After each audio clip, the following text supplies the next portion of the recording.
Welcome to AR Cartoon TV. एक समय की बात है। एक छोटे से गांव में एक गरीब किसान रहता था जिसका नाम रघु था। रघु बहुत मेहनती था, लेकिन उसके खेत में फसल अच्छी नहीं होती थी।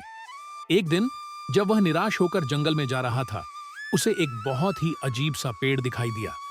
पेड़ की पत्तियां सुनहरी थीं और उसकी शाखाएं आसमान को छू रही थीं। रघु ने पहले कभी ऐसा पेड़ नहीं देखा था। जिज्ञासा से भरे रघु ने पेड़ के पास जाकर उसे छूने की कोशिश की। जैसे ही उसने पेड़ को छुआ, एक जादुई आवाज आई। तुमने इस जादुई पेड़ को छू लिया है, अब तुम 3 इच्छाएं मांग सकते हो। रघु को अपनी किस्मत पर यकीन नहीं हुआ।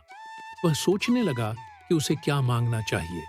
उसने सबसे पहले कहा, मुझे ढेर सारा सोना चाहिए। अचानक पेड़ के नीचे ढेर सारे सोने के सिक्के गिरने लगे।